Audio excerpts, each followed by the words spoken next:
South Africa, a nation with a storied past. And if it isn't careful, we may live to see that story end. Massive economic issues, internal power struggles leading to political turbulence, and constant social unrest all threaten to destroy South Africa from within. If these problems aren't remedied, the country's powerful democratic institutions may crumble, with nothing stopping it from being swallowed up should conflicts spread throughout the African continent. South Africa seems fine from the outside looking in. The country is a part of BRICS, Brazil, Russia, India, China, and South Africa, an economic alliance that only seems to be growing stronger with the recent addition of new members. Additionally, it sees itself as an example of how to do democracy well on the African continent. But if you look below the shiny surface of South Africa, you see a country that's struggling with issues spreading slowly like a cancer from within. The country's issues start with its economy. Though strong in some respects, South Africa's economy isn't achieving much for the average working person.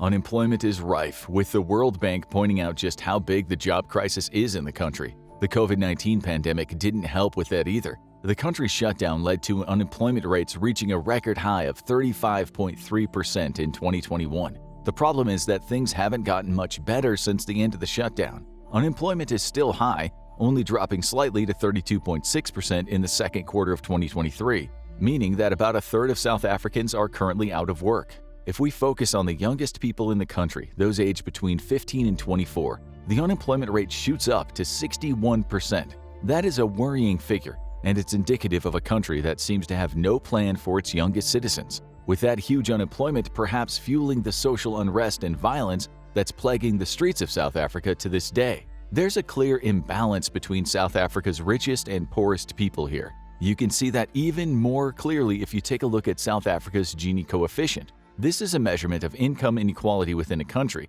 with the general rule being that the higher the coefficient, the more inequality rages. Adequate equality is reached when the coefficient is at 0.4 at the highest, with a lower number demonstrating an even better equality standard. South Africa's Gini coefficient is 0.67. That's higher than many other African countries. Namibia is 0.59 and Mozambique is 0.54. And when compared to Europe, which generally has Gini coefficients ranging between 0.24 and 0.27, South Africa is simply unacceptable from an equality standpoint. Poverty is endemic. The poor suffer from abysmal employment prospects that shut them out of any kind of economic mobility, with most of the country's money going to the top earners and failing to trickle down. But even those rich people may not have stable ground beneath their feet. Contributing to South Africa's rampant economic inequality is the faltering performance of its wider economy. The International Monetary Fund, or IMF, points out that the country's economy only grew by 0.4% in the first quarter of 2023, a barely sustainable level of growth, and that it's dropping sharply as we reach the end of the year. And though a rebound is predicted for 2024, the IMF says that this rebound won't be substantial enough to put a dent in the previously mentioned unemployment levels. The potential solutions to this faltering economy don't give much hope to struggling South Africans either. Monetary tightening might be needed to curb inflation and stabilize prices, making it even harder for the country's poorest people to secure loans or use economic tools that could help them improve their lives. Overall, South Africa's economic state doesn't paint a pretty picture. Inequality and unemployment are rife, with what little improvement the country's economy may see in 2024 seemingly being swallowed up by those who already have the money. And even that meager improvement might be hampered as South Africa's power crisis worsens. Speaking of the power crisis, the country's power issues come down to two words: load shedding.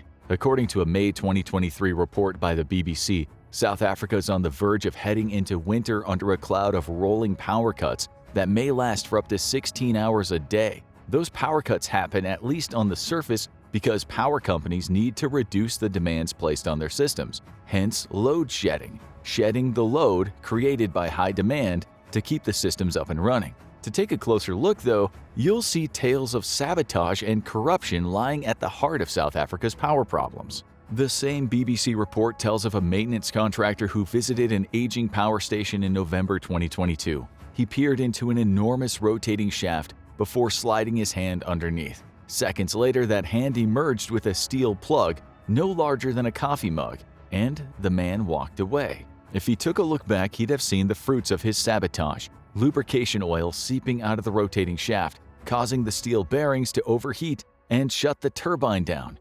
With one small, simple action, he'd cut a power station's ability to generate electricity down by 1/8. The reasons behind the saboteur's actions are subject to speculation. It's possible that he removed the screw to allow a corrupt repair company to come in and, quote, fix the issue, bleeding an already ailing power station of even more of its money. Or it may have been a threat, a demonstration of what's possible when just one man removes a screw. Whatever the case may be, this act of industrial sabotage showcases what's really going on with South African power stations. Load shedding isn't necessarily happening because these stations are overburdened, though they're certainly old and struggling, but because there are higher powers who have vested interests in changing how power is generated in the country. These acts of sabotage have had far-reaching effects. Take Eskom, once South Africa's leading public power utility company, as an example. Constant sabotage leaves Eskom and its coal-powered plants close to collapse, with some theorizing the acts of sabotage might be a way to force the company to explore more renewable energy options, rather than continuing to rely on coal. That's little solace to the millions left dealing with near-daily blackouts. And the energy crisis isn't exactly great for businesses either. In a world where online connectivity is more important than ever before, far too many businesses are left operating by candlelight with no access to modern electronic infrastructure. Even so, there's little else Eskom can do except load shed. July 4, 2023 heralded the worst of these load-shedding exercises so far. Power outages extended for 10 hours in some areas of the country, a necessary evil to stop the national grid from failing. And it's only going to get worse. Increased criminal activity and corruption will lead to more blackouts, with a 16-hour prediction for winter seeming more and more like an inevitability rather than a mere prediction. So we see two ingredients that could contribute to the death of a supposedly powerful country. Wealth inequality is so out of control that South Africa is falling behind some third-world countries. And with its power grid seemingly on the brink of complete collapse, the situation will only get worse as the country's citizens are left without power for longer and longer. By now you're probably asking yourself one simple question: what are South Africa's politicians doing to fix these issues? The sad answer is not a whole lot, as South Africa's once proud democracy now faces increasing public distrust as more of the country's citizens worry about financial and political corruption. Statista highlights the scale of this problem, pointing out that there was only one point between January 2022 and June 2023 when fewer than 50% of South Africans said they weren't worried about corruption. That month was September 2022, where only 48% worried about corruption, with the most recent figure saying that 58% of the population believed political corruption was an issue. These worries are echoed in reporting on South Africa's political situation. In November 2022, Good Governance Africa published a report that highlighted the diminishing political status of the African National Congress, or the ANC. Since the 1990s, the ANC has been the country's most powerful political force, led by Nelson Mandela in the first election after the end of the apartheid in 1994. The organization brought democracy and racial equality to South Africa, and slowly but surely its political influence is waning. However, that decline is not due to competition from larger opposition parties. Instead, it's small parties, each focused on small interest groups, that are dividing South African politics and creating a situation where unity is becoming increasingly more difficult to find. Good, the Patriotic Alliance, and Action SA are all supposedly fringe political groups and have seen improved political performance in recent years. As for the ANC, South Africa's most recent local government elections saw the party's share of the national vote drop below 50% for the first time since the ANC's creation. It doesn't really seem like such a big problem until you factor in South Africa's system of proportional representation. The more divided the vote, the more political parties have a voice. And with so many parties entering the fray and finding success, the volume of those voices is reaching cacophonous levels. Each party has its own interests, and each is fighting for its small subsection of supporters. For South Africa to maintain any level of political stability in the coming years, coalition governments, potentially involving under-the-table deals, are an inevitability. So what, you might think? More parties being involved and more voices being heard is surely a symbol of good democracy.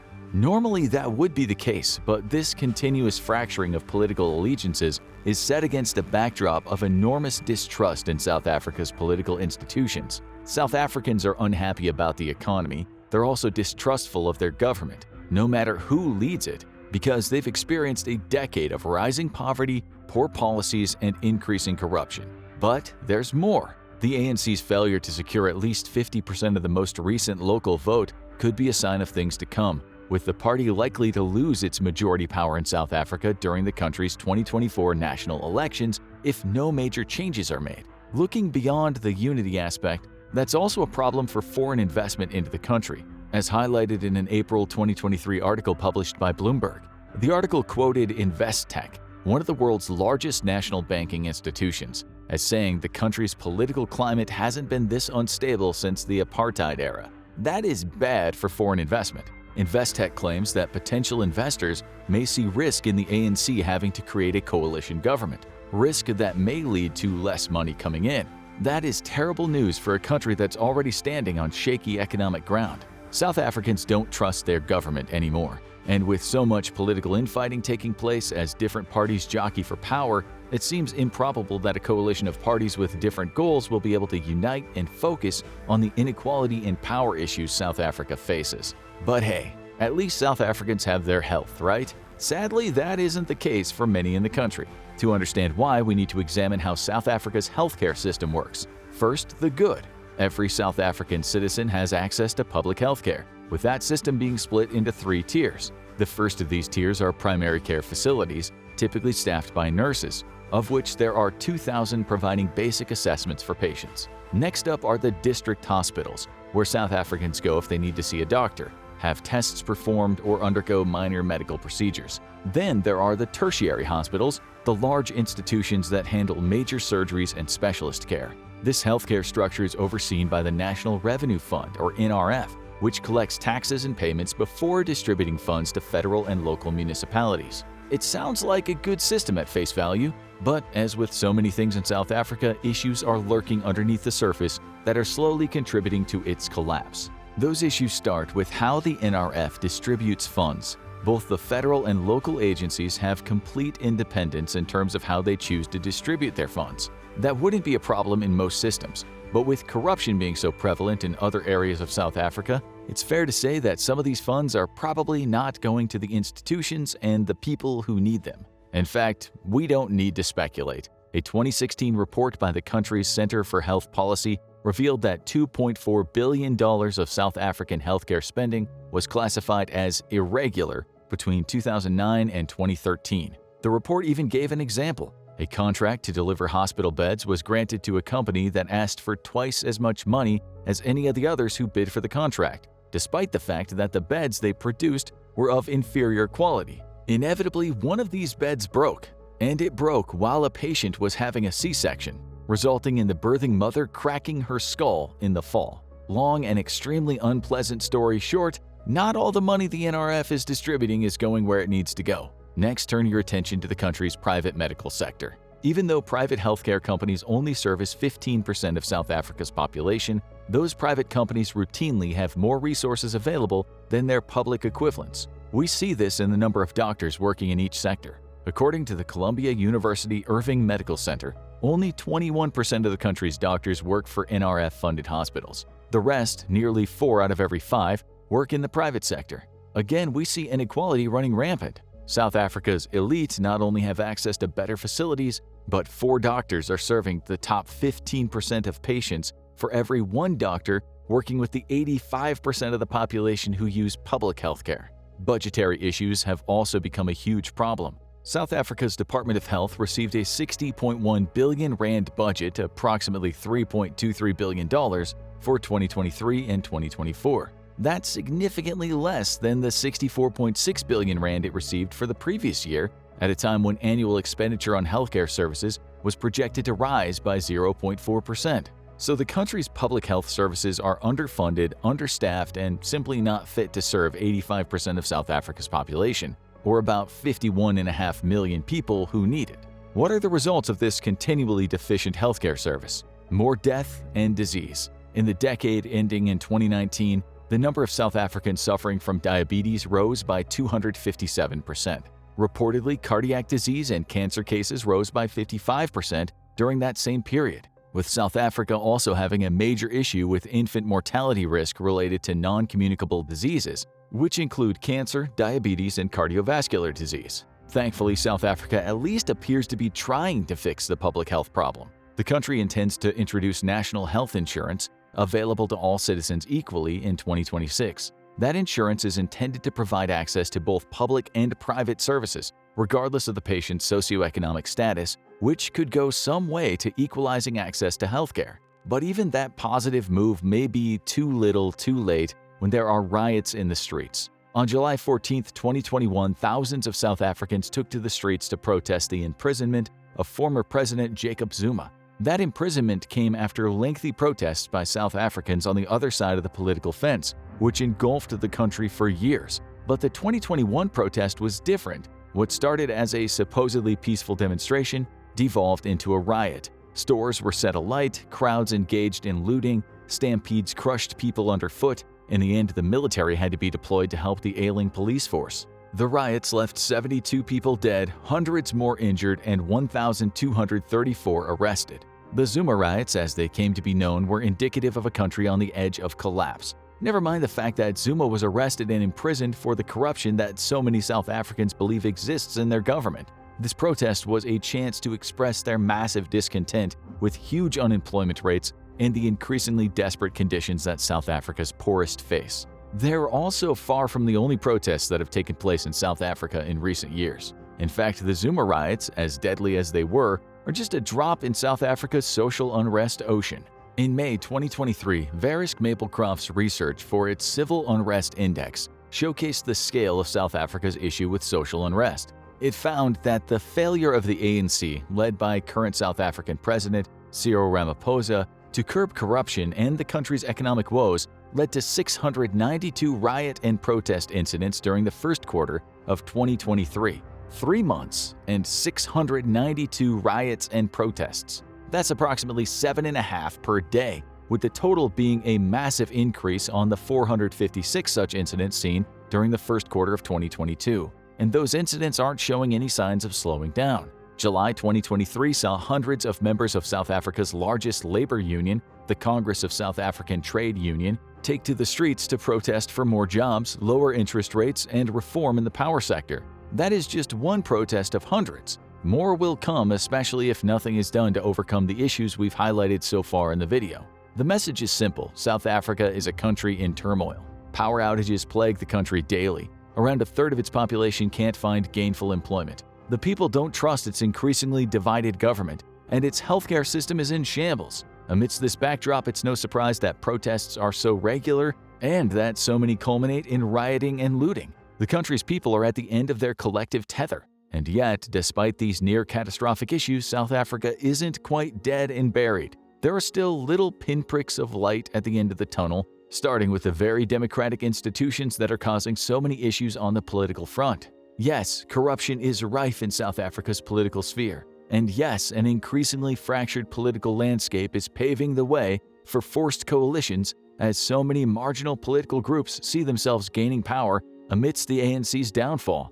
But pride in South Africa's democratic institutions still exists, particularly among the rainbow people who are old enough to remember what the country was like during the apartheid era. And for all of South Africa's political struggles, it's still one of the strongest democracies in Africa. We can see that from data produced by the Economist Intelligence Unit, or EIU, which ranked it 4th on the continent, only behind Mauritius, Botswana, and Cabo Verde, in terms of the quality of its political institutions in 2019. Granted, the EU still classified South Africa as a flawed democracy, but even with those flaws, it's one of only 8 countries on the continent that even have a working democratic system.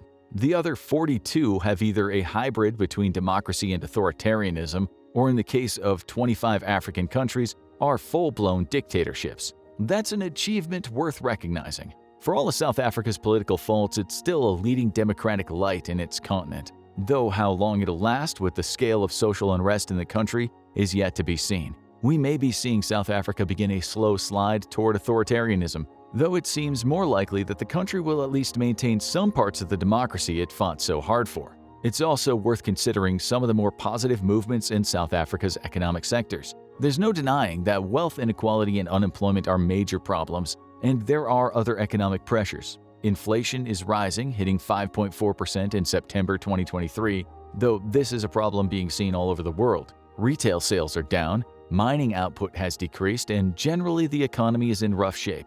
But it's not a dead economy. According to Stats SA, 2022 saw the first increase in public capital expenditure recorded in South Africa in 5 years. That increase coincided with the end of nationwide lockdowns that resulted from the pandemic, with total investment reaching 209 billion rand, or about 11.25 billion US dollars by the end of the year. Granted, this is still below the record expenditure of 283 billion rand seen in 2016, but at least it's a step in the right direction. More money is being spent on services that benefit regular South Africans. The country's economy is also still growing, even if it's doing so at a slower rate than expected. For instance, PricewaterhouseCoopers (PwC) projections from 2023 and 2024 suggested that South Africa's economy would grow by 0.9% in 2023, rising to 1.5% in 2024. That was an optimistic prediction and won't materialize, but PwC's revised projections still show growth,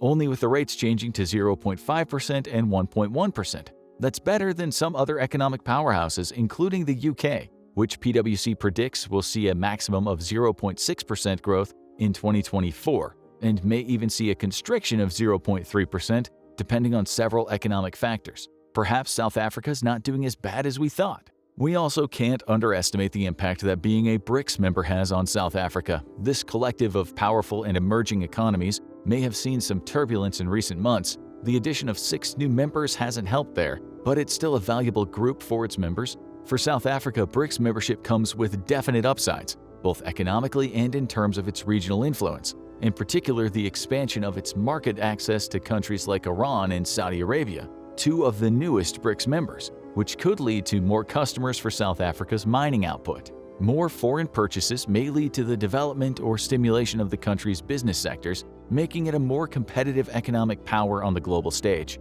And of course, the growth of new manufacturing and service sectors would lead to more jobs being created, a much-needed short-term fix for the massive unemployment in South Africa. BRICS membership also loosely allies South Africa with 2 major world powers, Russia and China. Whether that's a good or a bad thing is really in the eye of the beholder. For instance, South Africa's ties with China led to the 2 countries signing a deal in August 2023 that'll see China supply emergency power equipment as well as a grant to upgrade its electrical infrastructure, with combined Chinese spending totaling $35.6 million. A hefty chunk of change, no doubt, and it's money that's badly needed given South Africa's power issues, demonstrating that BRICS membership has some upsides. But there are downsides too. The more money that China lends to or grants to South Africa, the deeper the ties the 2 nations form. That may not be a good thing in the wake of China's increasing anti-West policies, as it could set the stage for China to call on South Africa for militaristic support in future battles with Western powers. Of course, that's all speculative, but the point is that the aid given to South Africa by its BRICS partners may come with strings attached. Add to the fact that South Africa has contributed about $1.37 billion to the BRICS Bank, and its ties to both Russia and China grow even deeper. That's fine for now, but it may become an issue if either starts following up its anti-West rhetoric with military action. Still, BRICS membership is likely a net positive for South Africa. And that's not where the positives for South Africa end either. For example, South Africans generally trust 2 of the most important institutions in their country, the courts and the media. Starting with the courts, the United Nations Office on Drugs and Crime says that 56% of the population, a slim majority, trust their courts of law either a lot or somewhat. Given public opinion on corruption in the country, the fact that a majority still believes their courts are acting in the public interest is a boon. But the courts don't get a complete pass with South Africans. The same report highlights that nearly a third of the population, 32%, also believe that most, if not all, of its judges are involved in some form of corruption. So there's a strange line here. Most South Africans have at least some sort of trust in their judiciary systems, and yet a third of them believe that there is rampant corruption running throughout them. Perhaps that makes this positive a tainted win for the country. More resounding is South Africans' trust in their media, with Reuters reporting that this trust grew from 49% in 2019 to 61% in 2022. That's huge, leading to South Africa ranking 2nd out of 46 countries surveyed to get results. Part of this trust may come from many South African newspapers and websites rebranding. Take News24, the biggest media company in the country, as an example. For years, their slogan was breaking news first. Now, it's trusted news first. The media in South Africa realizes that trust is the most valuable currency it can have in a country where so many distrust their government and their leaders. Still, this increase in media trust is another net positive, as it shows that more of the South African population wants to be educated about current events and believes their news services provide that education. Of course, it's up to those very news services not to fall victim to corruption by using that increasing trust for their own ends. And of course, there's also the simple fact that South Africa is still ahead of most of its African counterparts when it comes to scientific advancements. UNESCO made this clear in its 2021 science report, where it pointed out that South Africa is one of the only 3 nations, along with the Seychelles and Mauritius in southern Africa, that has more than a 50% electrification rate. So for all those power problems that South Africa is experiencing right now, it could definitely be worse. The same report also highlights that South Africa is the only country with a strong patenting record in the region, suggesting that inventions and scientific achievements are coming thick and fast. There are also positive movements being made on both the scientific and cultural levels. South Africa's partnered with the World Bank on several projects, including Eskom's Just Energy Transition Project. This $497 million initiative is designed to decommission and repurpose the aging Komati power plant, a coal-fired plant, with the goal of being able to introduce renewable technologies, including solar photovoltaic and wind power. Combine that with an $8.9 million grant to South Africa from the Global Environment Facility to invest in Kruger National Park, and it's clear that these positive steps are being taken to improve and preserve the country's biggest national treasures. But there is one important question to ask: will all of that be enough? Despite all the positives, South Africa is still teetering on the precipice of destruction. Public confidence in its democratic institutions has eroded to lows not seen since the apartheid era, as demonstrated by the constant protests and riots on the country's streets. Public health is still a problem, as is power, and whatever growth the country's economy might experience doesn't seem to be benefiting the third of the population that's out of work. Currently, South Africa is standing on a knife's edge, and the only thing that can save it is the reintroduction of stable and trustworthy governance. Without that, the many issues that plague the country will continue until South Africa, as an example of what democracy should be in Africa, is no more. What do you think? Is South Africa hurtling toward an inevitable demise, or do you see hope in the future that it could recover from the corruption and distrust that exists today? Let us know what you think in the comment section below. Now check out India versus China, who would win? Or watch this video instead.